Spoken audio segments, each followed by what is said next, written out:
सो दोस्तों, मेरे साथ आज स्टूडियो में है एक एनसीसी कैडेट जिन्होंने बहुत ही अच्छे अच्छे कैंप्स लगाए हैं, मंतव्य महाजन जी। सो मंतव्य जी, स्वागत है आपका मेरे शो ट्यूनिंग उधमपुर में। Thank you so much ma'am. और आपने बहुत ज्यादा मेडल्स लगाए हुए हैं, बड़े प्यारे लग रहे हैं। सो बड़ा अच्छा लग रहा है आपको देख के। आप एक्सप्लेन करेंगे कि ये कौन कौन से मेडल्स हैं? तो ये आरडीसी का मेन बैच, जो मतलब जो भी आरडीसी लगाते हैं ये मेन होता है, ये तो सबको लेना पड़ता है, मिलता है उधर से। हाँ जी। तो ये आ गया हमारा कल्चरल प्रोग्राम, जो कल्चर में पार्ट लेते हैं उसको मिलता है। ये आ गया लाइन एरिया मेंटेन करने का हमारा अलग पॉइंट्स होते हैं, तो उससे मिलता है ये। और ये आ गया पीएम रैली जी। तो आपने कल्चरल में किया है, तो कल्चरल में क्या करते थे आप? कल्चरल में मेरे 3 रोल थे, मतलब मैक्सिमम मेन तो 2 थे और एक थर्ड था जो मेरे को लास्ट में मिला था। तो फर्स्ट जो मेन था मेरा, मैं गिटारिस्ट था म्यूजिक में। गिटार बजाते हैं? जी, तो मैं गिटारिस्ट था म्यूजिक में। और फिर था मैं बैले में। तो बैले में मैं था यूवी आर्टिस्ट। तो उसमें हमारे ये होता था कि जैसे हमें यूवी प्रॉप्स मिलते थे, लाइट्स क्लोज होती, यूवी लाइट्स मारते थे वो हमारे प्रॉप्स पे, और प्रॉप्स ग्लो करते थे वो। तो ऐसे सामने से बहुत अच्छा लगता था। तो कैसा लगता है जब ऑल इंडिया के बच्चे आते हैं और हमारे जम्मू के कैडेट्स जाते हैं, तो उनके साथ इंटरेक्ट करके जो आपको एक्सपीरियंस था आपका, कैसा था? सबसे पहले सीखने में बहुत कुछ मिलता है हमें, और उनके बारे में हर चीज जानना। जैसे हम कर्नाटका वाले के साथ थे, हाँ। उनका हमने डांस वगैरह देखा, ट्रेडिशनल डांस होता है जो वहाँ का। दिल्ली वाले जैसे अलग अलग इंस्ट्रूमेंट्स बजा रहे थे, सब कुछ देखा हमने, बड़ी चीज सीखी हमने उनसे। और सबसे ज्यादा एक चीज है कि वहाँ कॉम्पिटिशन बहुत है। कॉम्पिटिशन के बिना तो काम ही हमारा, हर जैसे 7 मिनट्स मिलते थे हमें स्टेज सेट करने को, उसके बाद हटाने को, परफॉर्मेंस देने को। और सामने होते लाइट बल्ब, जैसे अगर ग्रीन लाइट है तो आपका सही चल रहा है, येलो हो गया तो आपका 2 मिनट्स बचे हैं, और अगर रेड हो गया तो आप मतलब आपके पॉइंट्स कट जाएंगे, आप टाइम खत्म हो चुका है आपका। जैसे आपने बताया कि बिल्कुल टाइम प्रॉपर मैनेजमेंट वहाँ पे बताई जाती है, और आपको एक डेडलाइन होती है कि इतने टाइम पे आपको इतना करना ही करना है। जी, सीखने को तो बहुत कुछ मिलता है। जैसे इतना एक्सपोजर आप किसी नॉर्मल बच्चे को मतलब हाँ। उसको कभी मिल ही नहीं सकता। जैसे आपके और भी क्लासमेट्स होंगे, आप एपीएस उधमपुर से जी जी, तो आपके और भी क्लासमेट्स हैं। सो एक डेडलाइन, आपको 4 बजे सुबह उठना है, आपकी बेडिंग करनी है, बेडिंग प्रॉपर पूरी सेट करनी है, हाँ। पूरी डेली सफाई करनी है, डेली 4 बार सफाई होगी, झाड़ू पोछा वगैरह हमें करनी पड़ती है, सब कुछ। तो नॉर्मल ऐसे घर पे तो नहीं करते? घर पे तो कोई करता ही नहीं है नॉर्मल। नॉर्मल बच्चे तो आपने एक्स्ट्रा चीजें बहुत सारी सीखी है कैंप्स में। और मैंने सुना है वहाँ पे कल्पत्रु जी जाते थे वहाँ पे? वहाँ एक कल्पत्रु नाम की जगह थी, जहाँ मतलब कैडेट्स ही जा सकते थे, कोई पीए स्टाफ ना कोई एएनओ जा सकता था। उधर हम सारे एंजॉय करते थे। उधर कैंटीन वगैरह थी, टीवीज वगैरह लगे थे, वहाँ सारे एंजॉय करते थे, अलग अलग स्टेज के बच्चे। बहुत कुछ सीखने को मिलता था एक दूसरे से, म्यूजिक वगैरह परफॉर्म करते थे अंदर ही। और ये होता था कि वहाँ हमें जाने ही देते थे, कि उनका ऐसा होता था आप काम ही करो तो उधर चला गया एक बार तो बाहर आने का मन ही नहीं करता था। तो फिर और सबसे बड़ी वहाँ की एक चीज है कि एक्सपोजर बहुत है। जैसे कि बड़े बड़े डिग्निटरी से मिलने का मौका मिलेगा हमें। मैं पीएम हाउस की मेरे को अपॉर्चुनिटी मिली थी, मैं पीएम हाउस गया था, वहाँ हम प्राइम मिनिस्टर जी से मिले, मोदी जी से। मोदी जी को देखा पास से? जी जी। कैसे लगते हैं मोदी जी? ऐसे बहुत अच्छी है, उनकी स्पीकिंग स्किल्स बहुत अच्छी है। अच्छा। वो कोई भी टॉपिक के भी नॉलेज बहुत है उनको, वो कोई भी टॉपिक में बात कर देते थे। फोटोसिंथेसिस के बारे में पूछे थे उधर हमसे। अच्छा। तो हमें लगा कि इनको भी बहुत नॉलेज है, तो बहुत अच्छा लगा उनसे मिलके। और कोई ऑफिसर्स वगैरह? जी, जैसे उधर विजिट होती थी हमारे वहाँ, chief of army staff, naval staff, air staff, chief of defence staff, राज्य रक्षा मंत्री, वाइस प्रेसिडेंट, प्राइम मिनिस्टर, हम सबसे ही लगभग इंटरेक्शन इतने आपने मुझे बता दिए ना, और इतनों से आप जस्ट 9th क्लास में मिल चुके हैं, और ये सब आपको एनसीसी की वजह से मिला। जी जी। तो मतलब आप क्या कहना चाहते हो कि जैसे जो स्कूल के नॉर्मल बच्चे होते हैं, तो आपकी पढ़ाई में कोई आती है रुकावट की आप कैंप्स लगाते रहते हो? जी, थोड़ा सा तो होता ही है, पर फिर हमारे ऊपर ही आता है कि हमें इसको कैसे मैनेज करना है, और कैसे अपनी स्टडीज को भी बराबर रखना है, बैलेंस करना है दोनों चीजों को। और जैसे कैंप की एक चीज मैं आपको बताना भूल गया, जब हम वहाँ गए थे तो अक्षय कुमार जी से भी मिले थे हम। अच्छा। एक्टर है जो, तो उन्होंने उनकी जो न्यू मूवी आई थी स्काई फोर्स, उन्होंने हमारे सामने दिखाई थी सबसे पहले, अभी वो रिलीज भी नहीं हुई थी। अच्छा। तो वो आए थे हमारे सामने, तो हम उनसे थोड़ा इंटरेक्शन वगैरह हुई हमारी, उनसे बातचीत हुई, तो वो भी बहुत खुश थे हमारे बीच आके। वो हमें ये बता रहे थे कि मैं भी कैडेट था पहले एक। तो बहुत सारे जितने भी लाइफ में कुछ अचीव करते हैं, तो मैंने बड़े सारे देखे हुए कि वो ऑलरेडी कैडेट होते हैं। आपको क्या लगता है कि कैडेट वंस ए कैडेट और ऑलवेज ए कैडेट, ये तो आपने सुना ही है ना? जैसे एक बार डिसिप्लिन आ गया ना वो चीज का, तो हमारा खुद ही मन नहीं करता कि अब हम अपना जो हमने बनाया हुआ है स्टेटस वगैरह उसको खराब नहीं करें। हाँ जी।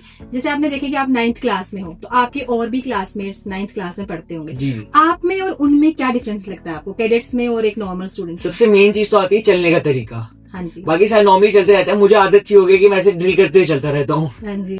सो मंतव्य जी, आरडीसी जो सिलेक्शन होती है इसका प्रोसेस बहुत टफ होता है। बहुत सारे बच्चे घर पे सॉफ्ट इन्वायरमेंट में रहते हैं, लेकिन वहाँ पे जब टफ रगड़ा मिलता है तो बहुत सारे बच्चे डर के भी भाग जाते हैं। जी। तो आपने कैसे किया? तो सबसे पहले ये हुआ कि हम उधमपुर से गए 17 नवंबर को फर्स्ट अच्छा। फेज के लिए। हाँ। सबसे पहले हमारी सिलेक्शन हुई थी यूनिट लेवल, अक्टूबर में हुई थी, जो पिछले साल 2024 हाँ जी। अक्टूबर में यूनिट लेवल सिलेक्शन के लिए गए जम्मू। हाँ। तो उधर हमारी सिलेक्शन हुई, मैं गिटार वगैरह का किया और मेरे दोस्त ने कॉन्गो का किया, वो भी म्यूजिक में ही था। अच्छा। उसने कॉन्गो का किया। हम्म। और हमारी जो गर्ल्स थी वो तीनों डांस वगैरह में गई और अलंकृता थी एक बेस्ट कैडेट में गई। अच्छा। हम टोटल 4 बडीज थे। अच्छा। अंशुमन था एक मेरे साथ, अलंकृता, शाम्भवी, तेजस्वी, हम 5 थे। हाँ। तो एक दूसरे को सपोर्ट वगैरह भी करते गए। हाँ। तो सबसे पहले हम फर्स्ट फेज में गए तो 10 डेज का हर फेज होता था।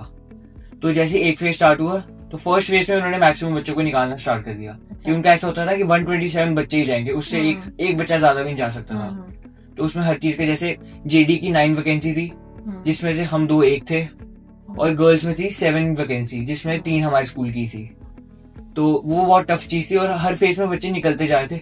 तो बीच में हमें भी ऐसा होता है कि हम ना निकल जाए, तो हम और ज्यादा मेहनत करते थे, सारे एक दूसरे को सपोर्ट करते, जैसे कि थक जाते थे बहुत ज्यादा, ऐसे मेंटल ब्रेकडाउन होता, रगड़ा चलता था बहुत ज्यादा। तो घर वालों के बिना अकेले रहना, अपना सब कुछ मैनेज करना, अपने कपड़े खुद वॉश करते थे आप, है ना? तो धोबी वगैरह होते थे। धोबी होते थे वहाँ पे। अच्छा।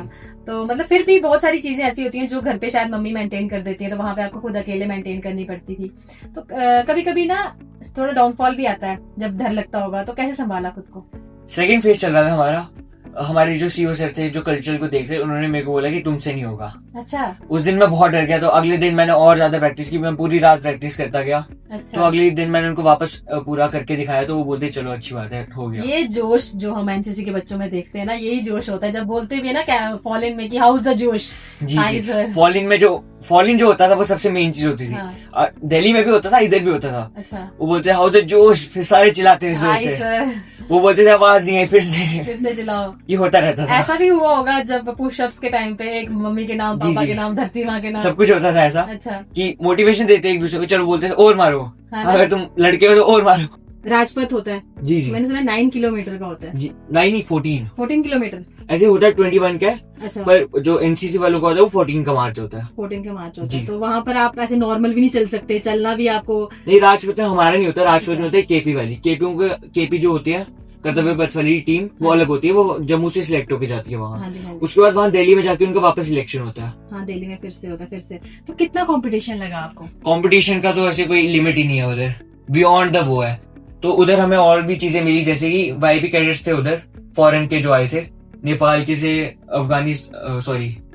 कजाकिस्तान के थे, एंड यूएस वगैरह के, रशिया के, हम सबसे मिले। बहुत अच्छा लगा उनसे मिलके भी। मंतव्य जी, अभी आप कैडेट है, स्कूल स्टूडेंट है, तो आपके फ्यूचर प्लान क्या है? फ्यूचर के लिए तो मैंने एक ही चीज सोची, आर्मी मेरा एम था बचपन से। अच्छा। तो मैं एनडीए के थ्रू सोच रहा था, तो बस 12th होती है तो फिर अप्लाई करेंगे। चलिए, मेरी शुभकामनाएं आपके साथ हैं कि आप एनडीए क्लियर करें और जी। मुझे एक बार फिर से मौका बिल्कुल। मिले आपका इंटरव्यू करने का, और इससे भी ज्यादा डबल ट्रिपल जी। मेडल्स आपके पास हों। तो मंतव्य जी, आपने एक बैच पहना हुआ है लाइन एरिया का। जी। तो नॉर्मल लोगों को लाइन एरिया का मतलब नहीं पता होता, लाइन एरिया क्या होता है? लाइन्स तो जैसे आर्मी में भी होती हैं। हाँ। जैसे आपकी रहने की लाइन्स होती है, तो लाइन हो गया जैसे जिसमें हम रहते हैं, हाँ। और जिसके अंदर हमारा सारा नॉर्मल सामान वगैरह पड़ा होता है, हर चीज। हाँ। तो हमारा लाइन एरिया का ये होता था आरडीसी में, जैसे कि हमारी 3 फ्लोर्स में डिवाइड था पूरा बिल्डिंग हमारी जम्मू कश्मीर की। हाँ। बाहर सबसे पहले बाहर लॉन होता था, हाँ। जहाँ फ्लावर्स वगैरह लगे होते थे, हमें उनको मेंटेन करना होता था, हाँ। पेंट वगैरह होता था, और बाहर छोटी छोटी मूर्तियां टाइप लगी होती थी, जैसे पिलर्स टाइप हो गए, और एक मिरर वगैरह लगा होता था, और एक बेल होती थी, और एक फायर पॉइंट, जहाँ जैसे कोई एक्सीडेंट वगैरह हो जाए तो उसको ठीक करने के लिए। तो अंदर जाते ही सबसे पहले नीचे आता था हमारा कोर्ट, जिसमें गन्स होती हैं, बेस्ट कैडेट वगैरह और गार्ड ऑफ ऑनर की। तो उसके बाद आता था हमारा कंटीजेंट कमांडर रूम, जो हमारे सीओ सर गए थे हमारे साथ, अच्छा। उनका वहाँ रूम था। तो उसके साइड में आता था एक स्टोर रूम, जहाँ कंप्यूटर वगैरह होता था, जैसे डॉक्यूमेंट्स वगैरह बनते हैं ना, उधर जाके विजिट के लिए कि कौन कहाँ कब जाएगा, और सामान वगैरह पड़ा होता था उधर हमारा। ठीक है। तो उसके सामने नीचे एक बैरक होती थी जिसका नाम था गार्ड ऑफ ऑनर, मतलब गार्ड ऑफ ऑनर की बैरर थी वो। उधर सबसे पहले गार्ड वाले बच्चे रहते थे और बेस्ट कैडेट रहते थे जो बॉयज होते थे। तो उसके बाद सेकंड फ्लोर में हमारा आता था एक स्टोर रूम। तो वहाँ 2 बैरक थी, एक थी हमारी केपी कर्तव्य पथ की बैरक, और एक थी पीएम रैली की, जो पीएम वाले बच्चे और केपी वाले बच्चे रहते थे। और टॉप बैरक थी जो हमारी, वो थी कल्चर की, जहाँ हम रहते थे। अच्छा। तो उसके सामने थी एक टेरेस टाइप, जहाँ से हमें पूरा बाहर का दिखता रहता था, हमारे वो अच्छा लगता था। अच्छा। तो लाइन एरिया की सबसे खतरनाक चीज ये है कि अगर वहाँ एक हल्का सा कागज का तिनका भी गिर गया ना, हमें वो भी उठाना पड़ता था। अच्छा। डेली 4 से 5 बार सफाई, हाँ। पूरा ऐसे अच्छे से पोछा वगैरह, उसके बाद ऑयलिंग होती थी जमीन की कि शाइन करे वो। अच्छा। हमें जो हमारे साथ पीए स्टाफ होते थे वो हमें बोलते थे इसमें आपकी शक्ल भी दिखनी चाहिए। अच्छा। तो बाहर हमें पेंट वगैरह करते थे। हम बाहर जो हमारी बिल्डिंग के बाहर थी ना, उधर हम ड्राइंग्स बनाते थे, जैसे कोई मॉडल बना दिया क्ले का, हाँ। कोई ड्राइंग बना दी, जैसे हमने मोनेस्ट्री बनाई थी इस बार, अच्छा। और एक लाल चौक बनाई थी हमने वहाँ बीच में। अच्छा। तो वहाँ ड्राइंग्स वगैरह भी होती रहती थी, सब कुछ होता था उसमें। तो सबसे बड़ी चीज होती थी वहाँ रगड़ा। हाँ। आपको पता ही होगा। हाँ, रगड़ा तो सुना है मैंने कि कैडेट्स को बहुत मिलता है, लेकिन गलती करे तब मिलेगा ना। उधर ऐसा होता था कि एक नहीं गलती की रगड़ा सब खाएंगे। हाँ, एक में छोटी सी भी गलती की सब खाएंगे रगड़ा। हाँ। तो एक बार की बात है, रात को हम्म। वहाँ कोई छोटी मोटी सी लड़ाई हो गई थी। अच्छा। तो उसके बाद कोई श्रीनगर के बच्चे थे वो, तो लड़ाई होगी वहाँ पीआई स्टाफ से थोड़ी बहुत। अच्छा। तो उसमें उन्होंने की लाइट्स, जैसी लाइट्स ऑफ हुई ना, उसके बाद वो चेकिंग के आते हैं ना जो डीजे एनसीसी के लोग होते हाँ हैं, जी। कि लाइट्स ऑफ हो गई तो बाहर कोई आ नहीं सकता, और लाइट्स बिल्कुल एक टॉर्च भी ऑन नहीं कर सकते थे। तो उन्होंने हम सबको लिया पीएम रैली वाली बैरक में, जितने के जितने बच्चे थे सारे, सबको बुलाया पीएम रैली वाली बैरक में, डाला नीचे, डाला पानी। अच्छा। तो उसके बाद बोला चलो करो क्रॉलिंग कपड़ों के साथ ही। अच्छा। आधे यूनिफॉर्म में थे, आधे ट्रैक सूट में, आधे मुफ्ती में, हाँ। सबकी क्रॉलिंग चल रही है उधर। उसके बाद एक दिन वापस हुआ था ये चीज हमारी कल्चरल वाली बैरक में। हाँ। तो उधर ऐसा हुआ था कि जब हमारी कोई विजिट होती है ना, तो उधर 2 जगह होती थी, एक वेट कैंटीन और एक CSD। हाँ। तो वहां जाना ऐसे हमें अलाउड नहीं होता विजिट वगैरह के टाइम। तो उधर कोई अगर हमें पकड़ा गया, CMP के जो लोग होते थे डीजी के, वो पॉइंट्स काटते थे अगर हम वहां उस टाइम घूमते थे। हाँ। तो पॉइंट्स करते थे तो हमें फिर रखना चलता ही था। एक बार कोई हमारे कैडेट्स थे जो हमारे साथ वाले, वो वहां चले गए। हाँ। तो जैसे ही सर को पता चला कि हमारे वहां पकड़े गए तो हमारे पॉइंट्स कटे। जैसे ही सर को पता चला, रात को सबको क्या उन्होंने कल्चर वाली बैरक में और रगड़ा दिया सबको। ये तो हमारा चलता ही रहता था। बहुत ही खूबसूरत एक्सपीरियंस है जो आपको इतनी कम एज में हुए और आपको लाइफ टाइम याद रहेंगे। बिल्कुल बिल्कुल। कभी भी आप अगर स्ट्रेसफुल सिचुएशन में भी हो तो अगर आप इन मोमेंट्स को याद करोगे तो आपको एकदम खुशी आ जाएगी दिल में, है ना। सो ये सब चीजें आपको दी हैं, एनसीसी ने आपको डिसिप्लिन सिखाया है, आपको एक यूनिटी सिखाई है। जो यूनिटी एनसीसी कैडेट्स में होती है, मुझे नहीं लगता है कि शायद वो यूनिटी अदर्स बच्चों में होती होगी, है ना? जैसे कोई एक बंदा गलती करता है, वो नाम नहीं बताते किसने की है। हाँ, किसने की है ना, ये यूनिटी आपने सीखी है वहाँ पे। और ये यूनिटी आप किसी भी फील्ड में लाइफ में जाओगे तो आपके काम ही आएगी, है ना। जी जी। तो आप बहुत सारे कैंप्स लगाते हो, मतलब कैडेट्स जो होते हैं साल में 6 बार 7 बार तो कैंप्स लगाते हैं ना। तो घर वालों को भी डर नहीं लगता कि हमारे बच्चे कैंप्स लगा रहे हैं और वो लोग कर देते हैं कि पढ़ाई सफर कर रही है? मेरे घर वालों की एक चीज थी कि उन्होंने मुझे पूरा सपोर्ट किया। उन्होंने बोला अभी तुम्हारी 9th है तो चलो कोई बात नहीं, इस बार हम कर लेंगे मैनेज। और स्कूल वालों ने हमें बहुत सपोर्ट किया, उन्होंने हमारा सिलेबस वगैरह कम किया था। अच्छा। तो उससे हमें थोड़ा फायदा हो गया, तो एग्जाम्स हो गए फिर हमारे अच्छा हो गया, मतलब सब। मेरा तो नेवल एनसीसी था, तो मेरे सीनियर्स भी कहते थे कि जैसे INS विक्रमादित्य है, INS विराट है, सो उस पे ना कैडेट्स को विजिट करने का मौका मिलता है, जो कि नॉर्मल चाहे कोई बड़ा बिजनेसमैन हो उनको भी नहीं मिलता है। सो आपने भी बहुत सारे जगह विजिट किया होगा। जी जी, जैसे हम बड़े बड़े डिग्निटरी से मिले। हाँ। कोई नॉर्मल इंसान का मिलना तो पॉसिबल ही नहीं है हमसे। जैसे अब चीफ ऑफ आर्मी स्टाफ से ऐसे मिल ही नहीं सकते नॉर्मली। हाँ। तो बहुत सारी हमें अपॉर्चुनिटीज मिली उधर जाके। हाँ। बहुत अच्छा लगा। तो जब आप वापस आए जीत के तो कौन से रैंक पे आया? तो हमारा culture all over India 3rd आया। अच्छा जी। तो उसके बाद जैसे हम वापस आए दिल्ली से, हमारा वेलकम हुआ। सबसे पहले हमारे ADG सर आए थे, और जो हमारे श्रीनगर ग्रुप के कमांडर थे वो भी थे हमारे साथ। तो उन्होंने हमारा वेलकम किया अच्छे से। तो उसके बाद नेक्स्ट डे जाती हमारी विजिट थी गवर्नर हाउस। अच्छा। उधर हमने फिर से परफॉर्म किया, उनको भी दिखाया गवर्नर सर को, मनोज सिन्हा सर को परफॉर्म करके। हमारा ग्रुप सॉन्ग हुआ था उनके सामने और ग्रुप डांस हुआ था। अच्छा। तो वो परफॉर्म हुआ, उनके बाद थोड़ा ऐसे ब्रंच वगैरह हुआ उधर। तो उसके बाद हम वापस गए, तो फिर शाम को ऐसे डीजे नाइट वगैरह थी उधर, थोड़ा बहुत एंजॉय वगैरह। तो फिर नेक्स्ट डे हमारी थी CM सर के साथ। अच्छा, CM सर के साथ। जी। सो मतलब CM सर के साथ मीटिंग हुई, ये सब आपको एनसीसी नहीं दिया है। नॉर्मल इंसान को मैं बोल सकती हूँ कि नहीं मिल सकता है इतनी कम एज में। आपको इतनी सारी अपॉर्चुनिटीज मिली हैं, इतने सारे जब आपने कैंप्स लगाए, इतने सारे आपने अवार्ड्स जीते और इतने बड़े बड़े लोगों से मिले, उसके बाद आपने सोचा था कि आपका इंटरव्यू रेडियो उधमपुर पे होगा? नहीं, ऐसे मेरे को लगा नहीं था, पर आपने मेरे को इन्वाइट किया, उसके लिए मैं बहुत थैंकफुल हूँ। रेडियो स्टेशन उधमपुर का भी बहुत थैंकफुल हूँ मैं। सो दोस्तों, ये थे हमारे आज के गेस्ट मंतव्य महाजन जी, जो एक एनसीसी कैडेट हैं। सो एनसीसी की लाइफ जर्नी में इन्होंने इतने बड़े बड़े ऑफिसर्स के साथ मीटिंग की और इतनी अच्छी अच्छी जगह पर गए। दिल्ली दर्शन भी आपने किया, फ्री ऑफ कॉस्ट इन्होंने कैंप लगाए। सो ये खूबसूरती है हमारे एनसीसी की, जो कि मैं चाहती हूँ कि बच्चे इनका पूरा इंटरव्यू सुने और देखें कि क्या क्या एनसीसी ने इनको दिया है और इनकी लाइफ में क्या क्या चेंज किया है। दोस्त भी ऑल इंडिया के बने हैं, आपके तो इंटरनेशनल दोस्त भी बन गए। मुलाकात हुई थी सबसे मेरी। हाँ। बाहर के बच्चे जब आते हैं जी। वाईपी लगाने जो आते हैं ना, वाले हाँ जी। सो इनको कितने ज्यादा एक्सपीरियंस हुए हैं जो एक कैडेट्स को होते हैं और नॉर्मल स्टूडेंट्स को नहीं होते हैं? सो मैं भी, आप क्या कहना चाहोगे, बच्चों को एनसीसी में आना चाहिए? आना चाहिए बच्चों को एनसीसी में। जैसे हमारे शूटिंग कैंप वगैरह होता है, नॉर्मल कैंप्स में भी शूटिंग होती है, तो जैसे शूटिंग कोई नॉर्मल बच्चा कर ही नहीं सकता, किसी को राइफल चलाने का मौका ही नहीं मिलेगा कभी।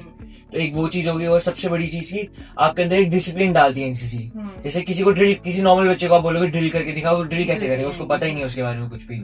और एक सबसे बड़ी चीज की, ऐसे इतनी बड़ी वो एक्सपोजर मिला इतना ज्यादा हर चीज का। जैसे कि आरडीसी अगर भी आगे जाते हैं तो आरडीसी वगैरह करते हैं, तो कितने एक्सपोजर मिलते हैं, तो ये कहीं नॉर्मल चीज में आपको मिल ही नहीं सकता। तो देखा आपने कैसे एनसीसी ने इनकी लाइफ को भी चेंज किया है और इनकी लाइफ में डिसिप्लिन लाया है, यूनिटी सिखाई है इनको, और बहुत जगह ये गए हैं जहां पर शायद ये नॉर्मल जिंदगी में नहीं जा सकते थे, है ना जी। सो बहुत अच्छा लगा आपसे बात करके, और बहुत बहुत शुक्रिया, आप अपना स्कूल का कीमती टाइम निकाल कर हमारे पास आए और हमें इंटरव्यू दिया। मैं चाहती हूँ कि आप अच्छे से लाइफ में ग्रो करो, मेरी शुभकामनाएं, रेडियो उधमपुर की पूरी टीम की शुभकामनाएं आपके साथ हैं। इनका सपना है ये एनडीए करेंगे जी। एनडीए करेंगे, और एनडीए करके भी मैं चाहती हूँ कि आप रेडियो उधमपुर में एक बार फिर से आए और फिर से आपका इंटरव्यू यहाँ पर करेंगे आरजेस। और thank you so much. Thank you.